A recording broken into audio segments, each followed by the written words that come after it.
Hello and welcome to It's a Family Affair, a personal conversation about Black history in Maine. It is March 3rd, 2021, and this virtual program is brought to you by a partnership through the Portland Regional Chamber of Commerce, Greater Portland Council of Governments, United Way of Portland, Portland Public Library, and Maine Historical Society. This program is being recorded, and for those attending live, if you have questions for any of our panelists, you can type those questions into the chat or Q&A features, and we try to answer as many questions as we can. Maine Historical Society is really pleased to help host this program as we prepare to kick off a new major exhibit and program series for 2021, Begin Reckoning with Intolerance in Maine, as part of the National Dialogue on Race, Equity, and History. For more information, visit our website, www.mainehistory.org. I would next like to introduce Victoria Pelletier from Greater Portland Council of Governments. Thank you. Hi, everyone. Good evening. I'm going to try my best to get through my couple second speech without having major internet issues. They're starting to happen a little bit, so I'm going to try and go quickly. But again, I just wanted to extend a huge thank you to all of you for being here, and to the Portland Chamber and to Maine Historical Society, Portland Public Library, and United Way for just bringing this series to life.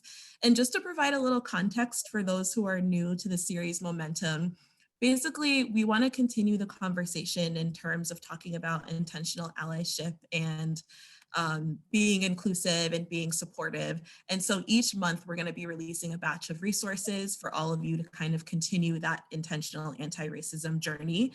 And we're hoping to do it with a little bit of a Maine angle like we're doing tonight, because I know that there are a lot of events happening all over. So tonight's event is actually the first one that we've had for this series. So again, I'm just really excited and happy to have all of you here.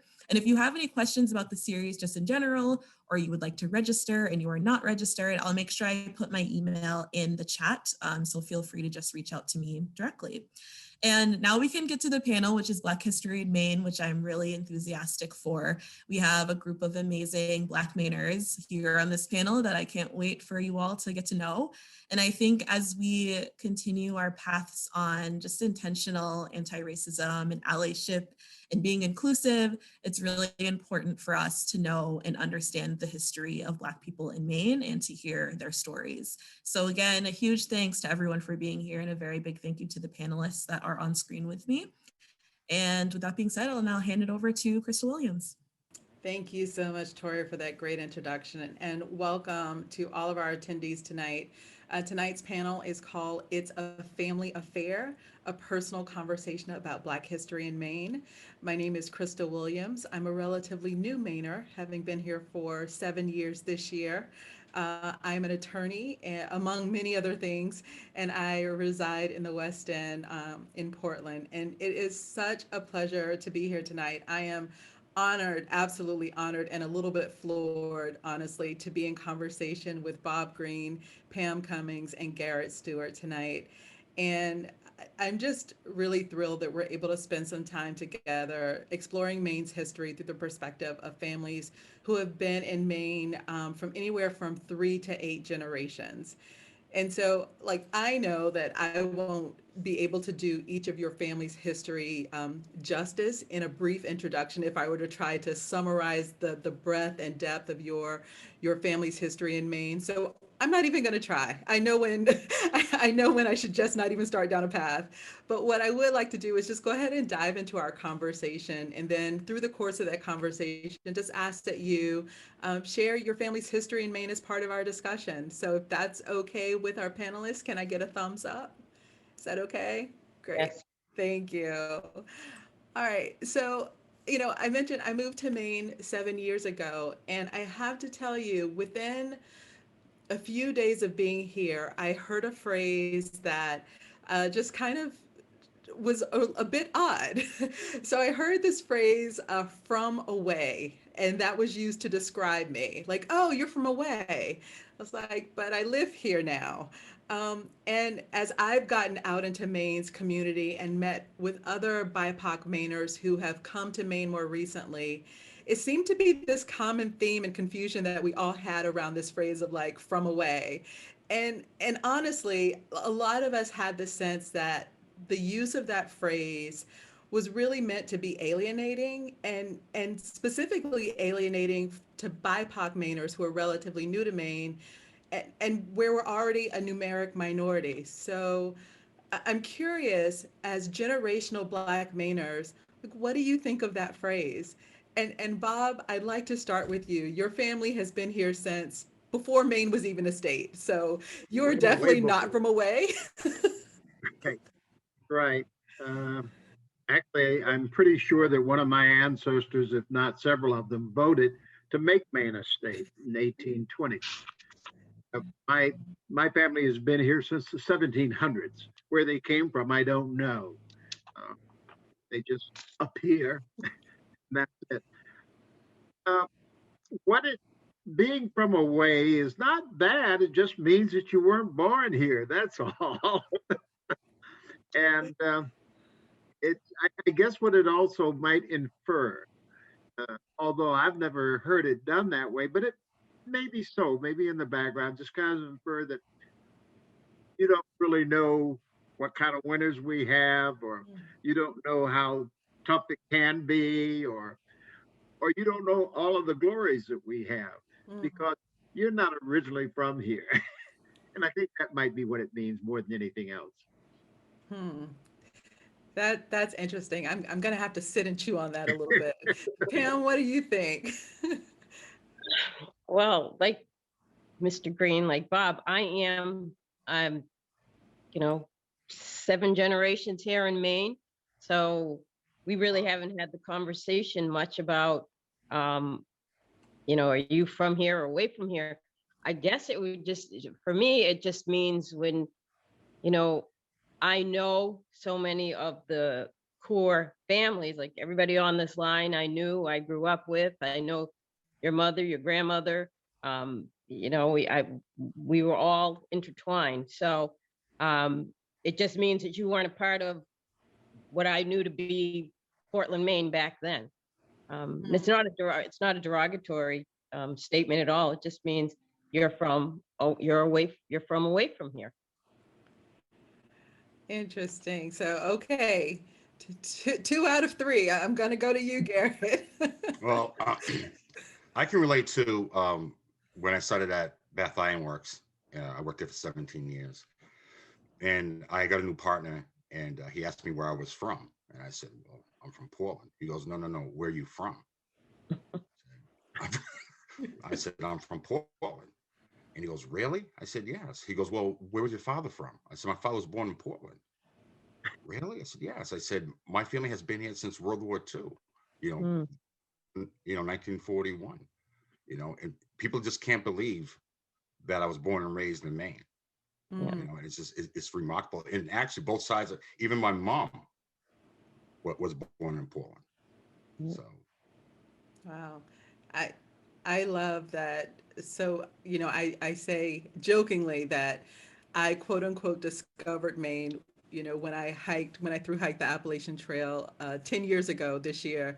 And to know, moving here, I didn't move here with the thought of developing or that I would be even moving to, an existing Black community. And so it's been such a pleasure to meet people who have been here for generations and the stories that you have. And so I'm just, again, fangirling a little bit over here about this conversation tonight. I'm not going to lie. And, as someone who has grew to appreciate history a little bit later in life, one of the things that I realized was that history really is about telling stories. It's about telling our individual stories and the stories of our ancestors, our families, our communities, and our state. And, I'm curious, like during your formative years, how did your family talk about race and what it meant to be Black in such a white state? So Garrett, you talked about, having people be surprised that both your mother and father were born in Portland. So I'm curious, you and I have talked about a little bit about your family's history. Can you share more about that? Yeah. Well, my grandfather was born in Union, South Carolina. And I think because I can only imagine why he wanted to leave the South, because of, of segregation and discrimination and few job opportunities, he decided to move to New York. And then when World War II started, I think he applied to become a welder. So he was told to report to Brooklyn Shipyard. And when he got to Brooklyn Shipyard, they were full. So they told him next stop is South Portland, Maine. So that's how my family got here originally, was, I guess, by accident. And during the war, he became a welder, and then he became a supervisor. And then toward the end of the war, he became a inspector, and he excelled at it. And and then after that, he worked at a hospital as a head chef for many years, and then he started a paving company, a commercial paving company, and he had that until 1985, until he passed away. He just excelled at business. That's amazing. And Bob, Mr. Greene, sir, I'm going to go to you. You mentioned that, several members of your family may have been part of the vote to make Maine a state. So how did your family talk about its history in Maine, and what did that mean to you? Well, it's strange. I've thought about this, not just from our conversations within the last week, but recently I've had a reason to think about just that question. And I don't really remember talking about race per se when I was a child, but we knew it. And the reason I say that is as a child, I used to sell the Chicago Defender here in Portland. And I probably sold maybe 5, and I'm sure they were all to relatives, but every week I did my little paper route. So we knew what was going on. Also, my grandfather, my mother's father, was an editorial cartoonist.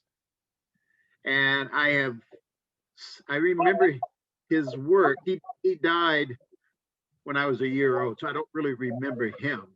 But I remember seeing his work at one time, and in the household when I was younger, and kind of like forgot it. But now I have copies of it, and he appeared in newspapers all across the East Coast that I've seen, at least from New Jersey up, and in both white and black newspapers. And he talked about race, but he also talked about World War I. That was the period of time that he was drawing these cartoons. And quite interesting. So we knew about it, but I don't really remember conversations. My family never sat me down and said, "Be careful, don't do this," or "Be wary." I don't remember any of those kind of conversations at all. Nice. Well, I'm curious. So, I mean, I'm from the South, I'm from North Carolina, and so segregation was a known thing down there.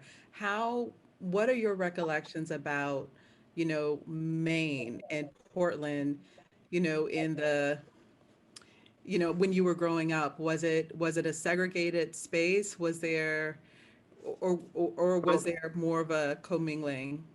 Well, there were, as everybody knows, the most segregated time of the week is Sunday. And I went to the Greene Memorial AME Zion Church with my family. And the Greene, by the way, is not my name, it's for somebody else, not related to me.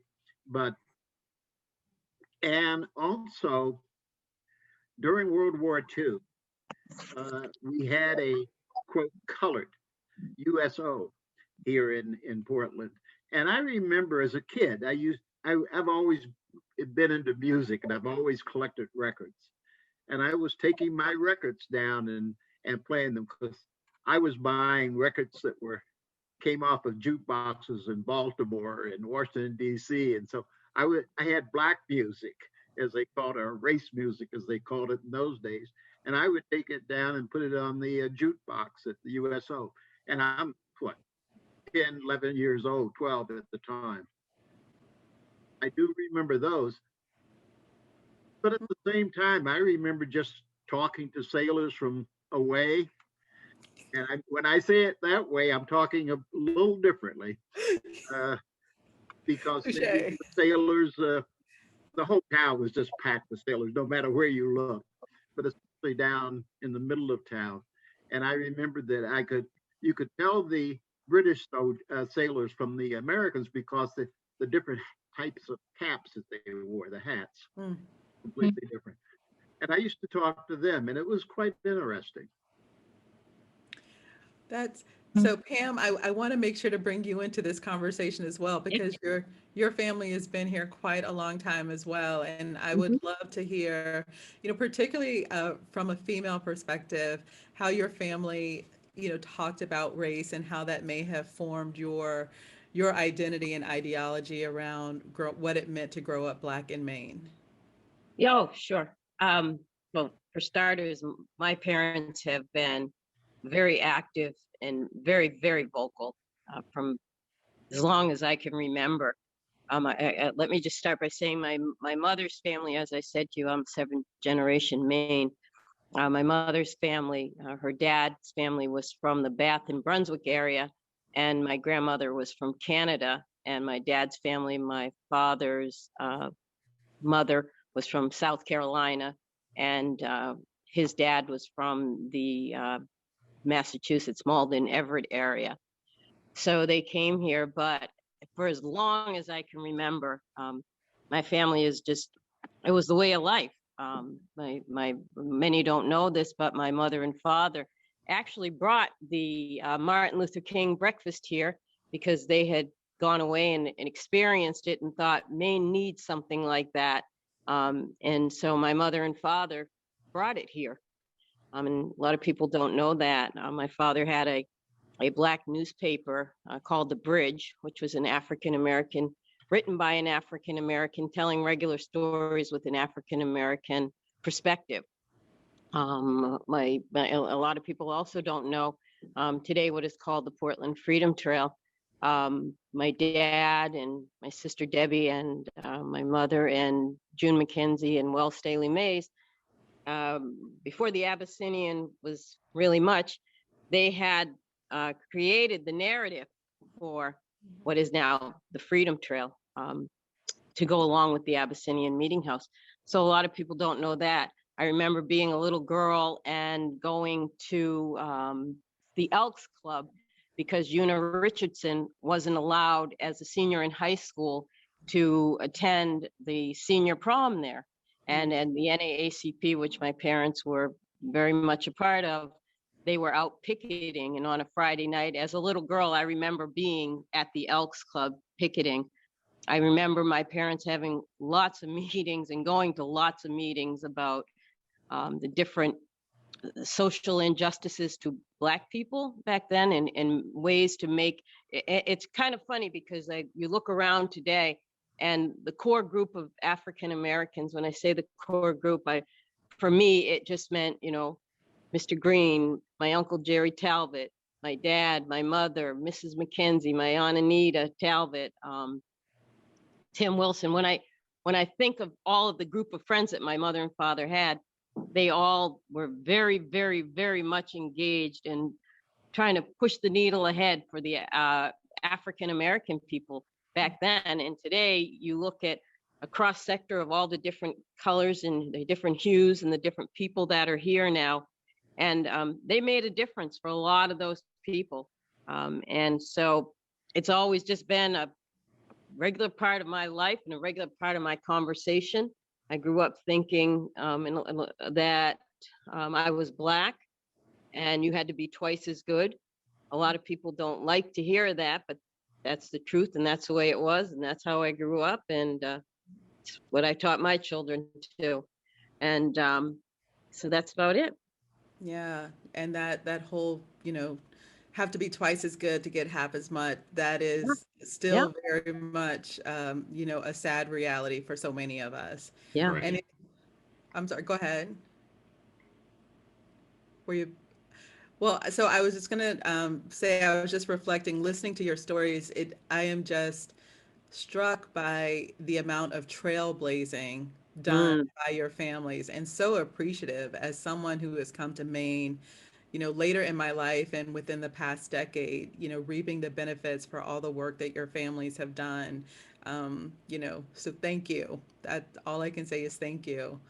And I do want to highlight, Garrett, you and I have talked in particular about your father being a trailblazer with the Dave Astor show. And I just am so delighted. Like, I was so excited when I saw the pictures that you showed me. And those pictures are also on Maine Historical Society's Right. Memory Net. But can you just share a little bit about that as well? Because, you know, um, joy is an act of resistance, and being out in the world and showing our joy, sharing our joy is one way in which we show up and, take up space. And I just love for you to just talk a few minutes about your dad and the Dave Astor show. Well, like we talked about, the Dave Astor show was kind of like an American Bandstand, but it was the setting was in Portland, Maine. I think it was WCSH carried it, and it was like a dance show for teenagers. It was a weekly dance show. So sometime in the '60s, my father was asked to dance on it, and from what I hear, he was a very, very good dancer, and he became very popular. And I guess from what I hear, he was on it weekly. Yeah, 1960. Yeah. So he was just, I mean, we couldn't go anywhere. I mean, and this is years later, after the Dave Astor show ended, we'd be out, Willie Stewart, I remember you on the Dave Astor show. I mean, it was all the time, and I'm not even exaggerating. So the first time that I actually saw him dance, they had a 50-year special on Channel 6 about the Dave Astor show, Mm. and they showed him dancing, and it was incredible. I mean, I couldn't believe it. He could dance like that, and full of pride, and I was so happy that he was recognized that one time. Mhm. So fast forward when I'm to prep school, I was in line getting my books, and this lady, the librarian, asked me, you know, uh, what's your name? So I said, my name's Garrett Stewart, and she said, by any chance, is your father Willie Stewart? And I said, yes. Now this is in Pittsfield, Maine. This is like 2 hours from here. And she says, I can remember watching your father dance on television. She said, I had the biggest crush on him. And this is a white, right? I mean, right? So, what he did in the early 60s, on television, dancing every week and dancing with white women in the early 60s, I mean, that was huge. That was absolutely huge to see a black man on television every single week dancing. And, I'm just full of pride. Yeah. Right. What strikes me, there are several things that strike me about that story.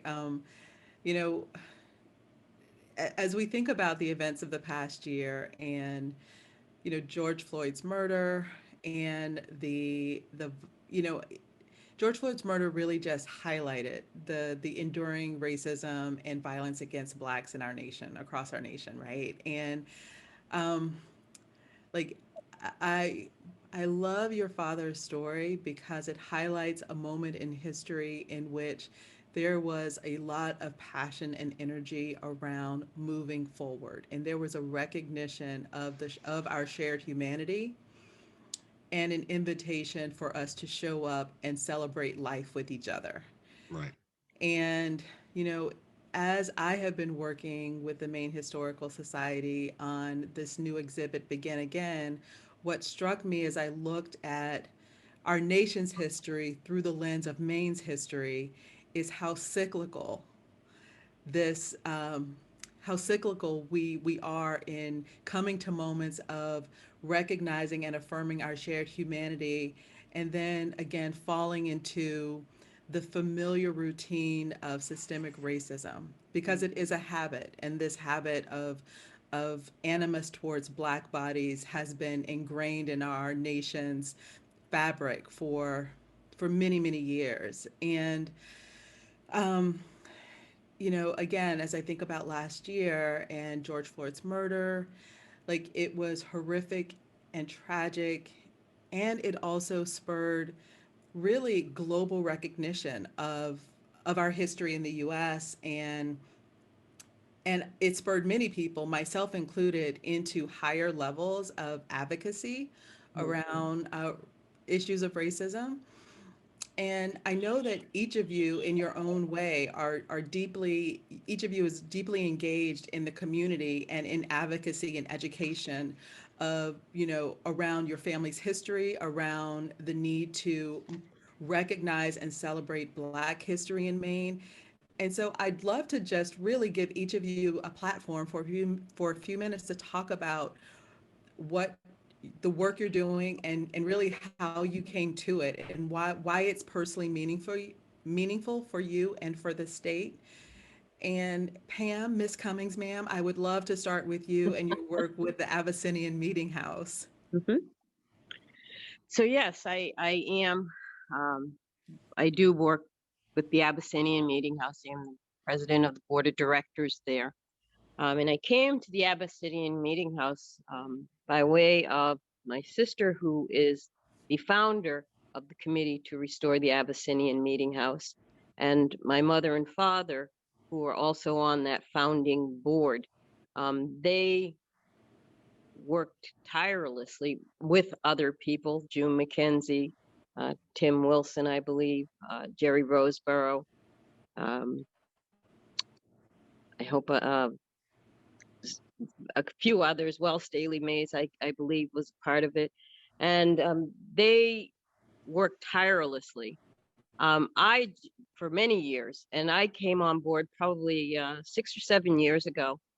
And the work that we are doing is really important and near and dear to me because it gives Black people a sense of pride in a way that, so for example, we have a lot of young children today who don't understand all that was done by those 6 Black men who stood up for their right, or progress that takes place when people believe that they are being mistreated, and then they go about changing systems, breaking systems down.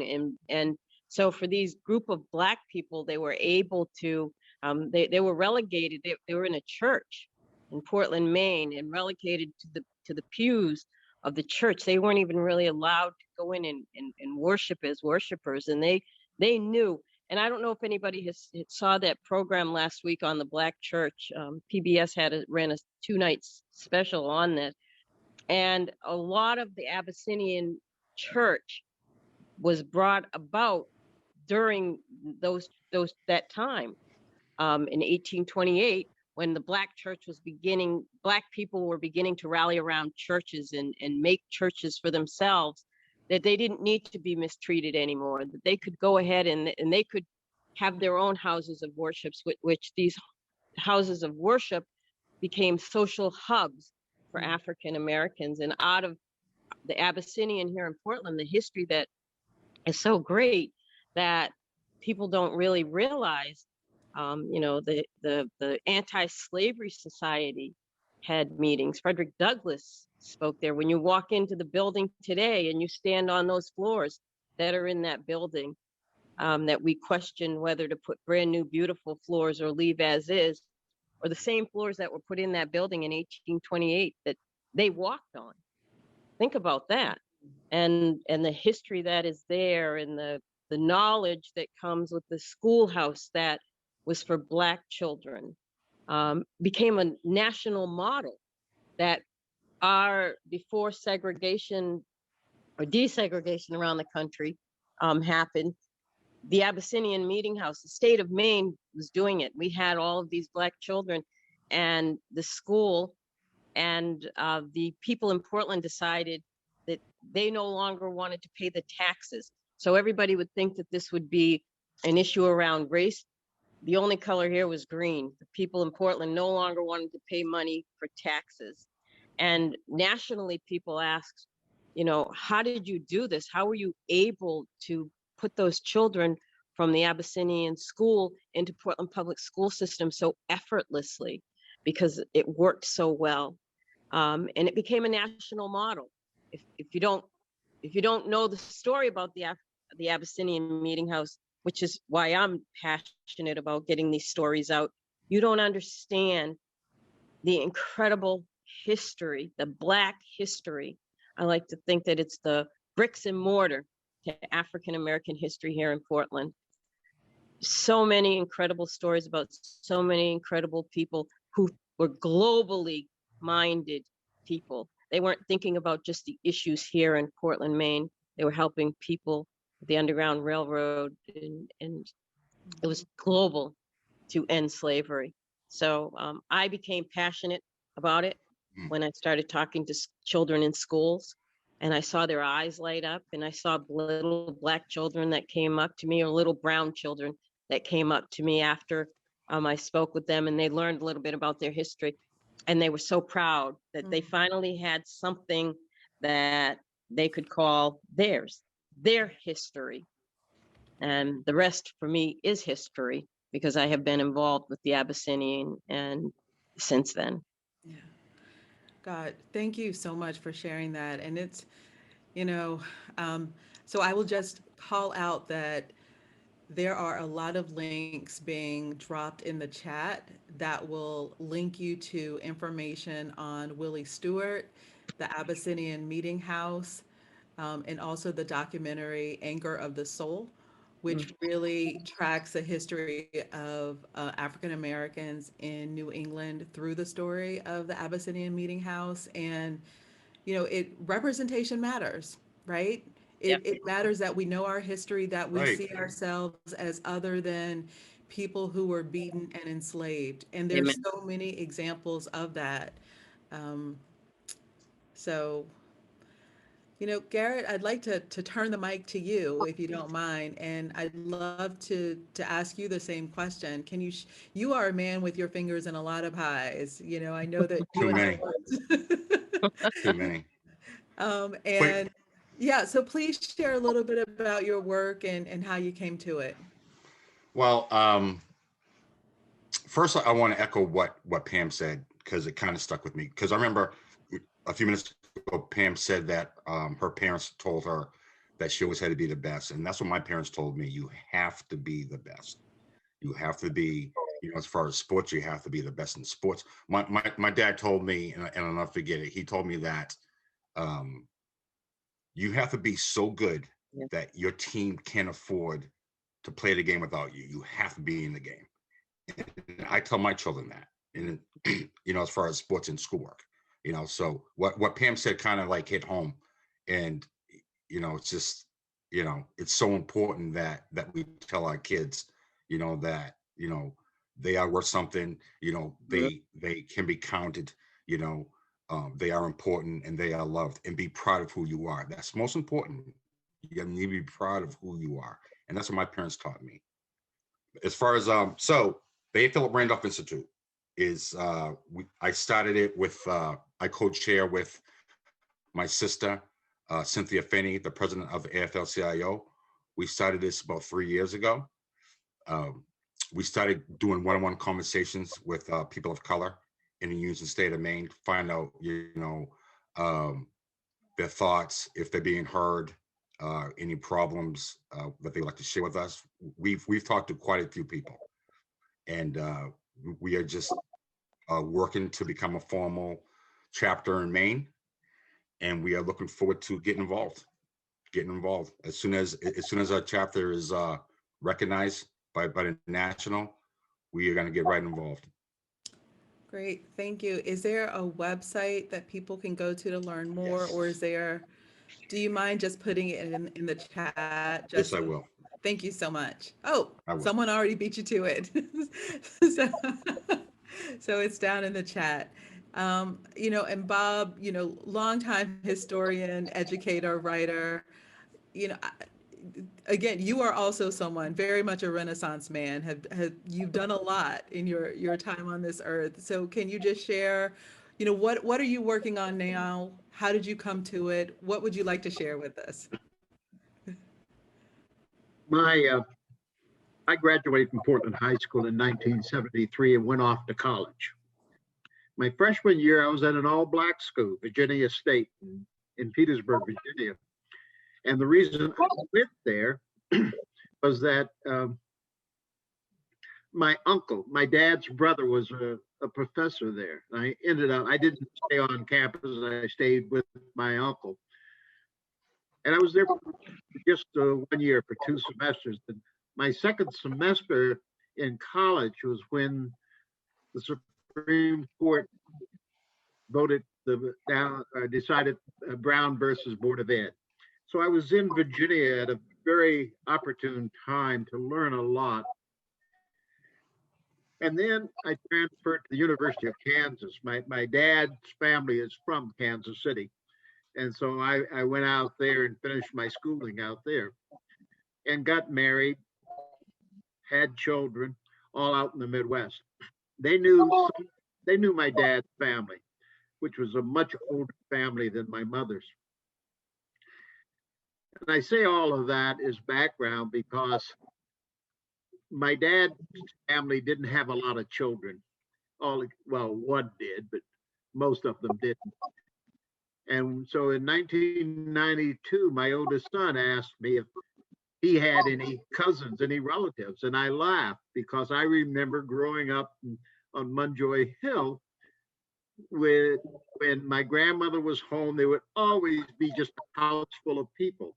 And it turned out that they were her cousins coming to say hello. So that started me actually on my genealogy. And then once I got really involved in it, I wanted to know more why my family moved different places in the state of Maine that it did. And so I've spent, since 1992, I've been basically looking at Black people in Maine. And it's been an amazing story that I've been uncovering.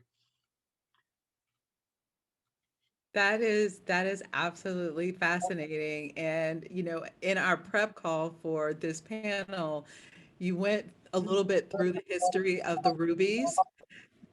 Yes, So Ruby is my family. By the way, 2 of the 6 men that signed that letter that Pam is talking about were my relatives. Reuben Ruby is my uncle, and his brother-in-law, it's the 4-time great grandfather, Christopher Emanuel, who, by the way, was state president of the Maine Anti-Slavery Society. But the family has been here for so long. Mm-hmm. I can go back to a marriage in New Gloucester, Maine in 1783, which means that I'm the 8th generation of my family to be born here in Cumberland County, which is, I think, the reason why I talk about away folk. Yeah. But just to show you, if you're here any length of time, how we're connected, I was just checking while we were talking. Garrett, who is Anna Ruth? Is that your mother or grandmother? That's my aunt. Aunt. Yes. Well, she's my second cousin. Yes. So we're connected. When I was in high school, my running mate was Pam's father, Lynn. Wow. And what is strange about that, remember that we're talking a different time, a different period. We didn't have cars in the 1940s and early 50s. And I first met Lynn when we were in junior high school. That's because I was on the east end on Munjoy Hill and he was down in Libbytown on the west end. So it's, you don't think of Portland today as being that big, but those were Right. separate communities. And anyway, her mother is my third cousin. Yeah, and my Mother, yes, my third cousin. So my- that's because we've been here for a long time. The hills are part of my family too, and that's where she comes in. So but it's absolutely amazing what Black folks have done. Yeah. And I teach a course in the senior college here, the OSHA Lifelong Learning Institute, which we refer to as OLLI. And I teach a course called Black History of Maine. And one of the things that I have found is that Blacks, to answer the question, Blacks came to Maine jobs, just like they've gone everywhere else for jobs. That's right. And in 1850, there were more Blacks in Maine, percentage-wise, than any other time in history. Since then, they've gone down, and that's because the jobs went away. So, and when the jobs came back during World War II and we had the shipyards, we got another influx of Blacks again. Now, of course, we're getting an influx of Africans because, like Lewiston has, I think, almost 5,000 Africans. And the reason is because it's a safe community. A lot of the Africans there were originally sent to Atlanta. What I was told by some is they were thinking, we left our home in Somalia and in Sudan because of war and the killings. We don't want to come here and be involved in the same way. And they found out that Lewiston was safe, so they went to Lewiston. And they have revitalized, by the way, Lewiston's downtown. So you see that Blacks have owned 2 hotels in the state of Maine, one in Eastport. There's a Black-owned hotel in Eastport. There was another one in Yarmouth. So, we have done a lot more than people realize, and a lot more than even I realize. Every day I'm uncovering something. Yeah. And it's quite interesting. Wow, that is fascinating. And the talk of Black business owners just makes me want to give a shout out to Black Owned Maine, which is a relatively new organization that is, gathering and is a repository of all the ways that you can link to Black owned businesses in Maine. So I would encourage everyone to check out blackownedmaine.com. And Garrett, I want to turn the mic over to you because as Bob was talking about all of the different family connections, so it truly is a family affair with all of y'all related some way or another. Yeah. I told you, I know what I told you when I was Yeah. growing up. Yeah, Everybody I knew was my cousin or something. So Yeah. he's just confirming what I said. Yeah. Yeah, actually, I think my aunt Anna Ruth is related to Pam as well. Yes, she is. She is. And so Mr. Greene too. She's from my mother's family. Yeah. Well, so all the only question I have left is when's the family reunion and who's bringing the potato salad? My house. As soon as the COVID's over, you guys are more welcome to come to my house. All right. I'll have a party. More than welcome.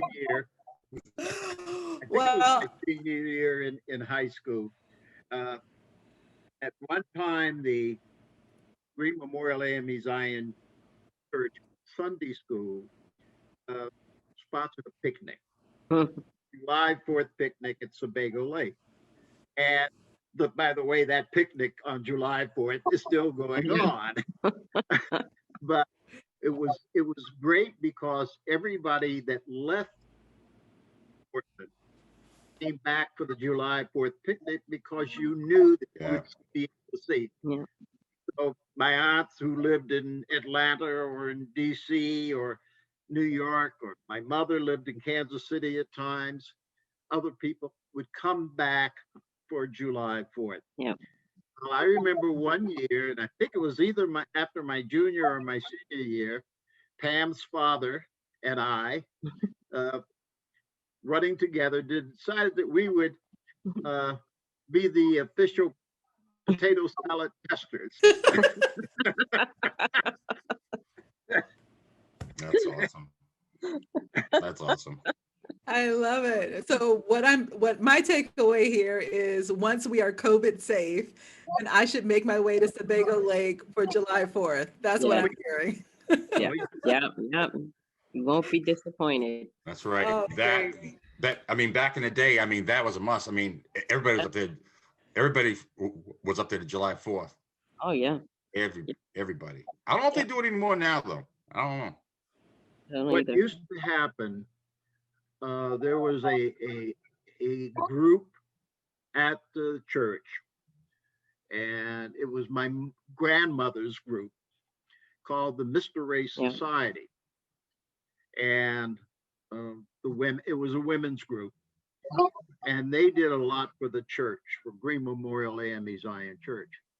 And one of the things is because of the July 4th picnic, they held a dance on July 3rd. Oh, that's cool. And that you had to pay for. And that was their big money maker, their big fundraiser every year. So when you came back from wherever you were, you went to the dance on July 3rd and then the picnic the next day. Well, I was here in 1973 in Portland and living here. And so I decided to hold a July 3rd dance, which I did. And it wasn't a fundraiser, but this was, to pay the band and everything. And it was a lot of fun. And I sent out letters to anyone that had ever gone to Greene AME Zion Church or even thought about it to come and enjoy it. We had a great time. And what was, I think, the nicest thing of all, my dad, who had retired at the time and was living in Los Angeles, drove here. And he was sitting at a table with Pam's grandfather and a couple of other guys that used to play poker or something back in the 30s. And they were having their reunion and their conversation. It was great seeing that because they left us shortly after that. So. Wow, that is a beautiful story. And you know what else, Krystal? I have to say this. And you know what else too? Because I mean, I can remember going to like Sebago Lake, when I was a kid, going up through the years. But it was always a great time. There was never any fighting. Yep. You know what I mean? No one threatened anybody. It was just like one big family, and everybody got along, and it was great. It was the time of my life. It was unbelievable. Nobody got in any fights. Nobody threatened anybody. It just was plain old fun.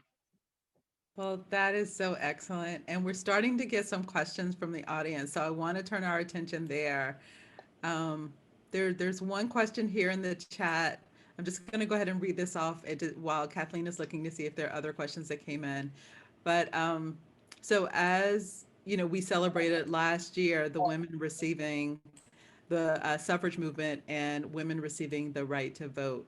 And so the question is, are any of you aware of whether there are Black women or men in Maine's history that participated in the women's suffrage movement? I'm not aware of that. And I'll step up on that since back in however, what most people don't realize is the abolitionist movement. Yes. Most people heavily involved in the abolitionist movement were also involved in women's suffrage. Right. So I would not be, I have not run across anything for sure, but I would not be surprised if Reuben Ruby, for example, was involved in that. As the other men were pretty vocal here in Maine. Mm-hmm. Yeah, I remember seeing at the Abyssinian, and I don't remember the name of the woman, that there was a woman there. I'd have to look and see. I can't recall. I can't bring it to recollection right now, but there Okay. was a woman that there was a picture of her and a little bit of her resume, if you will, saying, and part of that stated that she was a part of that. The But I'm suffrage. not, Yeah. yeah. And I do know that there is a writer and author here in Maine who has looked at her family's history, and I think in particular, her grandmother's participation in the suffrage movement. Her name is Anne Gass, and she is one of my co-curators on the upcoming exhibit Begin Again. And she has looked, I believe, at some of Maine's history, the participation of African Americans in the suffrage history of Maine specifically. So if you Google Anne Gass, you can check out some of her work and explore it further there. And so Pam, I have a question for you. It's about if you can talk a little bit more about The Bridge, the local paper. Hmm. Yeah, sure. My dad created what was The Bridge.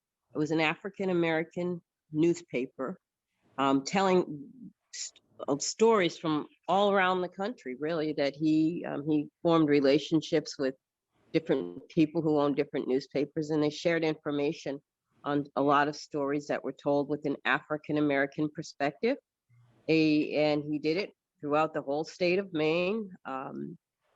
He had, I don't remember how many people did it. I know at one point I helped him. He would drop off the papers and circulate them throughout the whole entire state. And then he had somebody else eventually that did the distributing for him. And it was a very successful paper that he loved doing and the people enjoyed. And we've actually been bringing it back little by little with the Abyssinian Meeting House. And it was something that he just, anybody who knows my father, it was something he had a passion for. It was not here. He's, as I said, very vocal about, Black rights and the things that would affect our Black population here in Maine. He wanted everybody to be enlightened and aware of what was going on here and around here. And, and actually that's where he highlighted that paper that he had was the narrative for what today is called the Portland Freedom Trail. He's got the map and how they all, identified all of the sites, and it's quite interesting because the sites were chosen because they were people that were part of the Abyssinian in the most part. So it all kind of made sense, and so it was a great vehicle to get that story out, and many other stories that he was able to get out using that newspaper, using that. It's very successful. Yeah. So we have it. Oh, go ahead, Garrett. No, I said that's awesome. Yeah. Yeah. He sees a need, and he just steps in, and he's got the ability to get it done. He's a real people person, and he traveled, and he met people everywhere, and this person had a paper, and that person had a paper, and they would get together, collaborate, if you will, and tell how they got their papers to where they were, and Mr. Cummings, he's an amazing man. He really is. Yeah, he really is. So we have a question that came in that, kind of along the themes of talking about the different issues that Black Mainers have faced over time. Are any of you aware of stories of Black Mainers experiencing barriers to being able to vote at different times in history? And so maybe Bob, I will toss the mic to you. I will tell you this. I ran across it, and while you're doing that on my other computer, I was trying to see if I could find, but I don't write quickly. But ran across it in somewhere, and it was either at Maine Historical Society or at the Public Library in Sanford. I ran across a voting list. It had to be Portland. So it had to be the Maine Historical Society. I ran across the voting list of about 1900 approximately. And I went through and I picked out all the Black names, and they were identified as Black. So that was the easy part. But one of the this question, they asked the birthday and where they were born. And one of the other questions on that was, have you voted before? And almost all of them had said yes. So it was not, and it may have been the late 1800s. I know William Ruby Jr. No, one of the William Rubies was on it, and I'll look at my computer here, see if I can find it real quick. But that was one of the interesting things that I found, that a lot of them had voted, and as far as we have been able to figure out, there had been no barrier to blacks voting in the state of Maine. Right. That's not saying they weren't stopped someplace, but we have not been able to find anything on it. Yeah. So that is so great. And, you know, it reminds me of a factoid that I found out my first year living here that really speaks to, I think, the spirit of Maine, particularly in the late 1800s. For sure, there were challenges. If you go onto Maine's memory net, you will see that there are vestiges of the KKK and really isolationist and racist rhetoric. But within that, there were some extremely bright spots, including, you know, having blacks having the right to vote and having a history of voting in Maine. And the other thing that, particularly as an attorney, I really point to and have really been talking to a lot of people about is that the first Black attorney anywhere in the nation became a member of the legal bar here in Maine. Yeah, that's true. That's true. And, you know, speaking of July 3rd, 1844. Yeah, you're right. She's right. Macon Bowling Allen. And that is Wow. something that as an attorney, particularly as a Black attorney in Maine, I herald that, and I tell everyone I can, and I want to make it a part of the narrative, talking about stories. I want to make it a part of the narrative at Maine Law and how we talk about the legal profession in Maine, because that is incredibly significant, and we've somehow lost that over the years, and I hope to bring it back. Let's see, I'm getting some questions here. Yeah, I've seen a couple of them. So you go, though. Yeah. That there was one that two actually that I saw, and one if I can go ahead and answer for you. Yeah, please go ahead. Go One ahead and was jump right in. something about how did blacks connect, maybe in Brunswick. Did they connect Brunswick? And absolutely they did.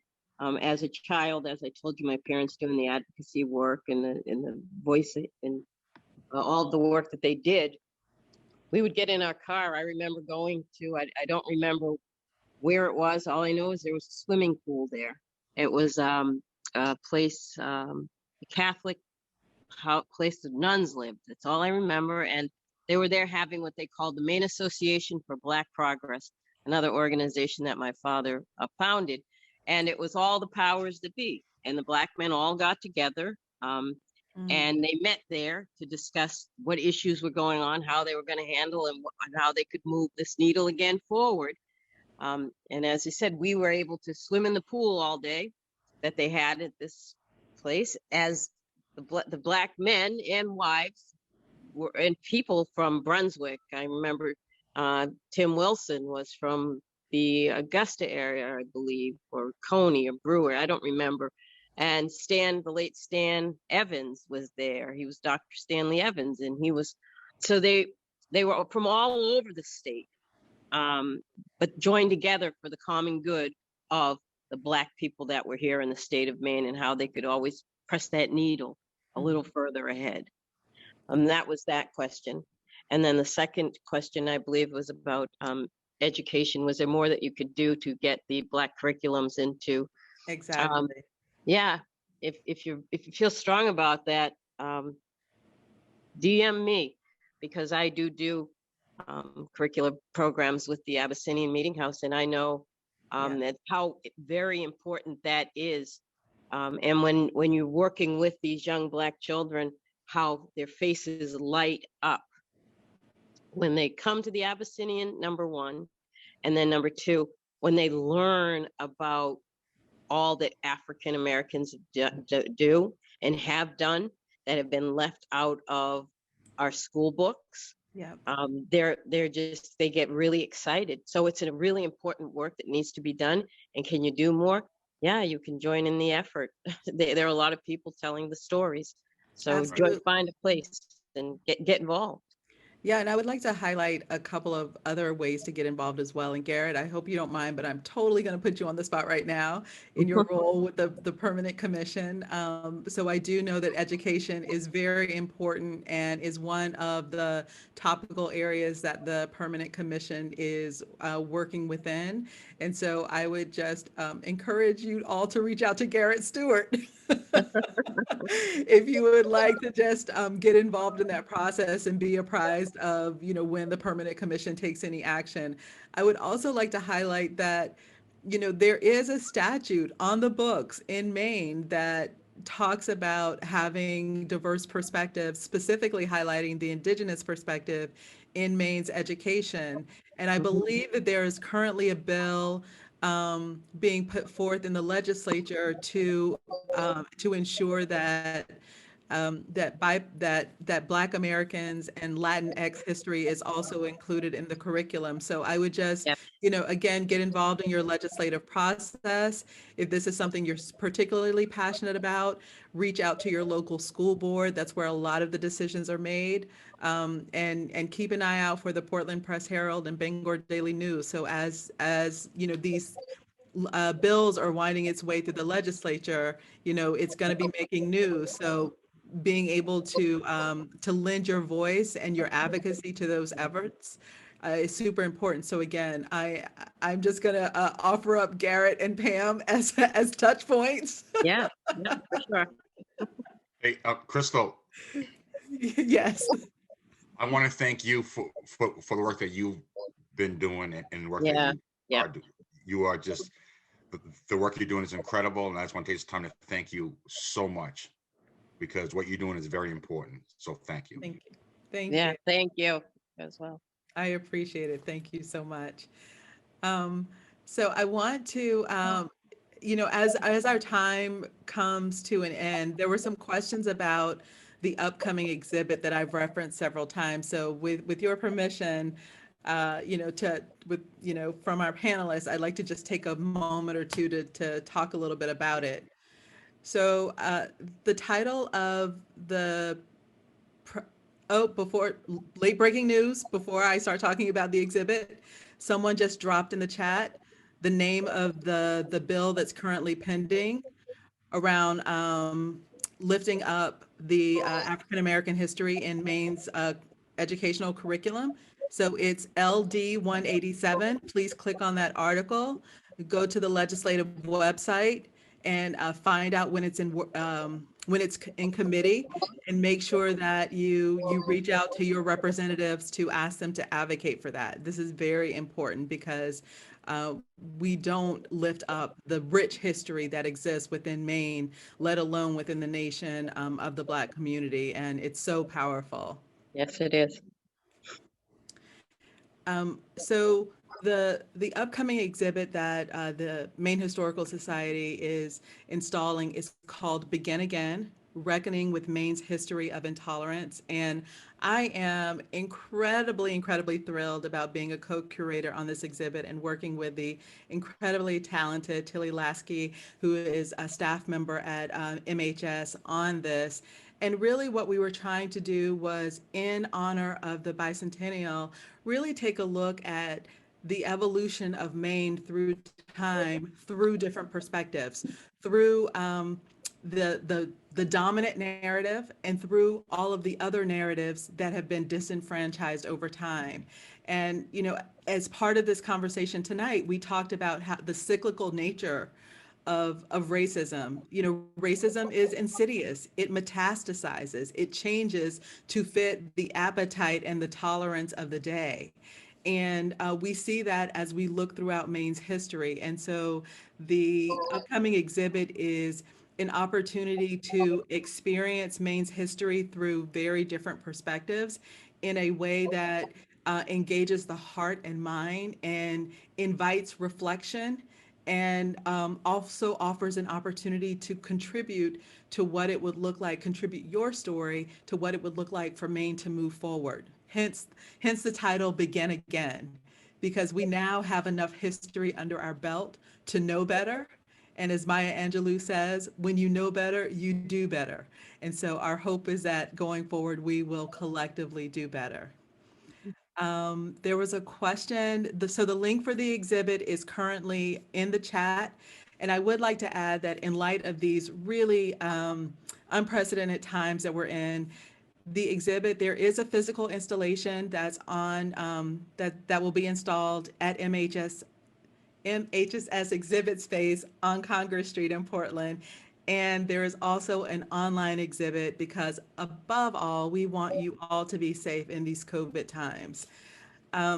So with that, I want to turn back to our panelists and ask a final question for the evening. And it really does get to this notion of beginning again.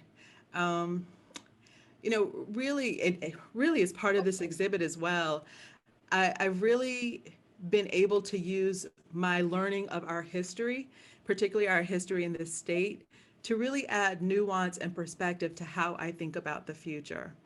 And so as we wrap up our time tonight, are there any particular words of caution or of hope or wisdom that you would like to share as a final parting thought? And Pam, I would like to start with you, if that's okay. Okay. Wisdom. Well, I guess there's I can answer that a couple of different ways. My mother has something that she always says: good, better, best. Never let it rest till your good is better, your better is best. Or I messed that up a little bit, but you get the gist of it. You got it spot on. But I would just say going forward, as it, I said to you in part of my history that I was always taught you have to be twice as good, and I passed the baton to my children and told them you have to be twice as good. So good, better, best. Never let it rest. And that would be my advice and my wisdom. And the other thing would be, something that we say about the Abyssinian meeting house, which is still standing. And I believe in resiliency, and I believe that we've been through a lot as a people. I have renewed hope, as, with the climate of the racial injustices and the climate of which we are all seeing and watching that play out. I would just have to say that we need to remain vigilant. We need to just still stand. And still standing doesn't mean still standing. You just means you're still standing, but you're not standing still. Absolutely. I love that. Mm. Garrett, I'm going to pass the mic to you for final words. Hope, encouragement, caution, wisdom, whatever you got for us. I'm just going to go back to what I tell my boys. I have 3 boys, and I tell them all the time, be proud of who you are. Be proud of your last name, because your grandfather was a great man. And I just say, and do your best in school, and just be proud, and don't ever feel bad about your skin color, because you are a prince. Yep. And you are loved. Yes, I love that. Thank you. You're welcome. And Bob, Mr. Greene, I'd love to turn the mic over to you to close us out. Any final words or thoughts from you? Oh, you are on mute, Bob. Bob needs his own show. I know, right? You can't drop knowledge and then be on mute. That's just not acceptable. I did that so that noises that were being made wouldn't be broadcast all over, but thank you. One of the things that has amazed me is the length of time we, as the people, have been here. The first Black person to step foot in what is now Maine was with a French exploring group that was in St. Croix which is an island. St. Croix sounds weird, but it's an island off the coast of Maine, up near Eastport area. And this guy was here in 1608. That's 12 years before the Pilgrims arrived. Wow. You know, and it's unfortunately our history is British history. One of the things that I hope we do is start looking at newspapers, which is the greatest history books you've ever had, because they're every day or every week. They have a lot more stuff in it than the stuff white heads of banks and that most history books have. We have an amazing history here, people all over. And when you start looking into our past, you realize our future must be pretty good. Yeah. Mm-hmm. I love that. Yeah. Yeah. So much hope, so much left to be done, but so much also to celebrate. And, you know, on that note, I just want to thank you all for being here again tonight, for sharing your family stories, for letting me know about July 3rd at Sebago Lake. No, don't go there. Don't go there on the 3rd. You got to go on July. On the 4th. That's right. The dance is no more. The dance is no more. And hey, and you better go early, because you if you go late, you're not going to get in. That's Right. And make sure you bring a pick. And you got to bring your own picnic. You got to bring your fried chicken and your potato salad. There'll be you got to plenty talk there. to somebody about where to go, because Sebago Lake's big. It We all is. gather in the same place. Well, I now have your email address, so I'll be emailing to get the details. But Bob, Garrett, Pam, thank you again so very much. Really appreciated the conversation. It was inspiring, informative, and just honestly filled my heart with so much joy tonight. So thank you. And thank you to all the attendees who were so engaged, dropping so much information and accolades into the chat box. Thank you again, everyone, for coming out tonight. And Kathleen, I will turn the mic back over to you. Thank you. I would echo Krystal's thanks to our panelists and to our attendees. And thank you, Krystal, so much for your wonderful moderation and for all the insight and wisdom and everything that you could share with us this evening too. Thanks folks again for joining us, and I hope that we'll see everybody back here soon.